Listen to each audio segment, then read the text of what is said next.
went for a very heavy macro expansion build, and he managed to pull it off against other contemporary Protoss builds, whether the Protoss went for early rushes or went for other forms of attack, because he had so many low-tech units he could just swarm out if it was necessary for him to do so. If Savior sensed, say, that the Protoss was going to go for a fast Zealot rush, he would just pump Zerglings nonstop from all of his hatcheries, and he'd be able to produce enough low-tech units to deal with it. However, they couldn't deal with this combination of Corsair DT, or, for that matter, Corsair Reaver, both of which are so effective against that macro Zerg build, that expansionistic build. And here we are seeing the Corsairs chase around the Scourge chase around the Corsairs. I think they are going to get it. Oh, nice interception.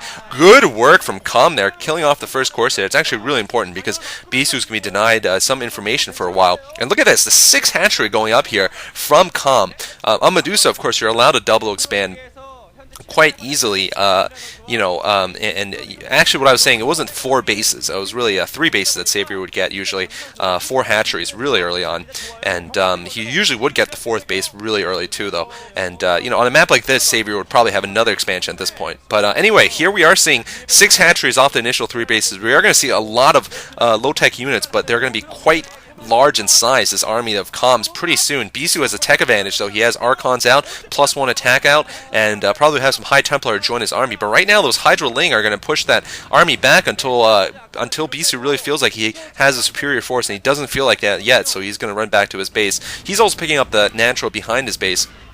Going to pick up those extra minerals and really enter his mid-game phase here, and we're going to see a lot of Zealots and High Templar coming out pretty soon. I wonder how close Com is to getting his Carapace upgrade, because that's really important if he's going for a build like this.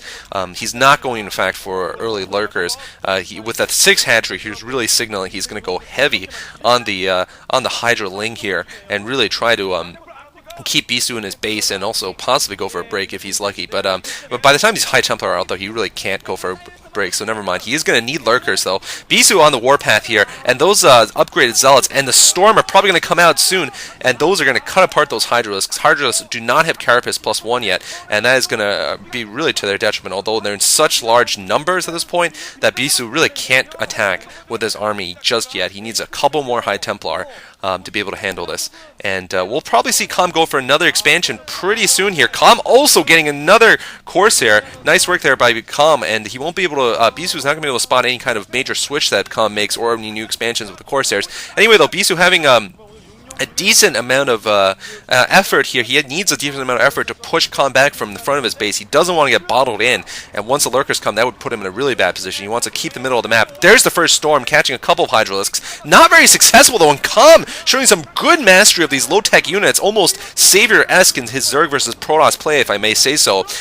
Managing to get a decent surround here, and he's going to take out these Archons and all the Zealots, so Bisu could be in big trouble here. There's a close-up of Bisu's face. Those are 2 High Templar that have expended their mana. And here comes a big Hydralisk rush here. I was wrong, actually. Com is going to be going for the Hydralisk bust here. His +1 Carapace probably complete. Notice that he's going to get his expansion late, but he needs to make this, so he needs to make this attack work right now. He's committed a lot to these Hydralisks. I don't know where they are in the upgrades just yet. +1 attack, actually. So +1 attack, he is going to be going for this late Hydralisk bust here. And if Com doesn't succeed, he is going to be pretty far behind. However, if he does succeed, Bisu will be dead. And it's going to come down to some, very, very importantly, it's going to come down to Storm timing and Storm position here from Bisu, knowing when he needs to commit with them and when he doesn't. Com's army really is not that great for defense. It's a great offensive army, especially with a +1 attack. And we'll see if he does go, if and when he goes for the frontal attack. He can also certainly break the temples as an alternate route. Bisu now pushing forward a couple more Speedlots and High Templar, just trying to keep the Hydralisk back from getting a good position there. And I'm a little surprised that Com still has not started with the Lurkers yet, but I can understand, because even though Hydras are fairly gas cheap, if you're building this many Hydras, they are not. They're going to use up all your gas anyway. +1 attack once again for Com, +1 Carapace for Bisu. Hydralisks actually benefit a lot from that +1 attack. Obviously they're not going to get killed in 2 hits like Zerglings would against the +1 Zealot arms, Zealot blades, I guess. There's the second evolution and the third evolution chamber from Com. Com definitely trying to get his macro up here and try to get some upgrades in response. But I wonder what he is building there. Probably a Queen's Nest. There's a Queen's Nest, and his first lurkers are coming out. A very interesting build here from Com. But the longer he goes without attacking, the weaker it's going to become. And Bisu made a little bit of a mistake with getting his army caught up in the open there. I don't think he'll make the same mistake again, though. Here comes the Protoss ball coming towards Com's left side base, and Com needs lurkers really badly. Since he didn't attack then, he still has a lot of Hydras, but these Hydras are going to melt before the army here. Sonic Storm going after some Hydras. Com doing a good job of dodging, though. Here's more Zealots and Psystorm coming up. It looks like the right wing of Com's army is melting there. There's a clump of Hydras. The Observer's trying to show us that would be some good storm bait right there.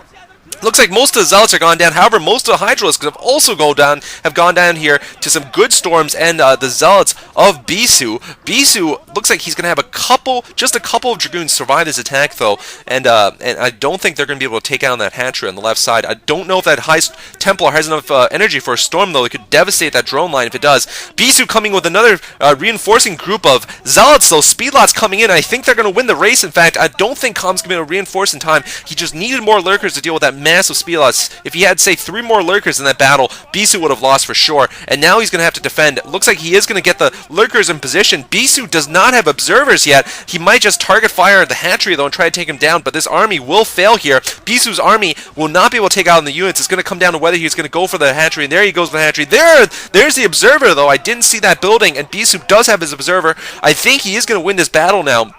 And a couple of Lings coming in, but they're not going to be enough to deal with these highly upgraded Zealots. Those Lings are probably not, they're not even Carapace upgraded at all. So Com's army is going to be so weak here against Bisu's now +2 upgraded Zealots. Bisu picking the perfect time to move out there before Com could get caught up with his upgrades, and of course before Com could gain the advantage of having that extra base. Com now expanding once again at the lower left, but it needs to be secret or else Bisu will take it down. Bisu also expanding at the lower right. He's been able to hold his expansion quite well, and I think this will be Bisu's game here. There's the STX coach. He knows it. Bisu is just too good. He's going to defeat STX's star Zerg player in this game, and quite an impressive game it is. Bisu just bearing down now. I don't even think Com can defend his main at this point. Even if he does, it won't matter. Bisu has just too much of an advantage, I feel, for Com to come back, even though Com did a great job of surrounds in the middle. Oh, Bisu storming his observer. He's got another one. Bisu is just pure manlots here. Yes, I did say it, manlots, but Bisu will be facing in just 7 hours from what I'm commentating on December 3rd, he will be facing the true Mantos himself with the true Manlots. GG coming from Com. Just going to give a little more of a preview. Bisu versus Reach will be happening in a few hours in the Pro League match between SKT1 and Korean Air Force. But anyway, I am now going to go and cast Game 4 of this series. Stay tuned for that. Thanks for watching. Bisu looking incredibly impressive in this game. There's the SKT1 mascot. Bisu, I believe, is now something like 6-2 in the Pro League. So certainly all he has to do is play a couple more games and he'll be up there. And Bisu, heads off to the Zerg. And thank you for watching. This is Cholera. Stay tuned.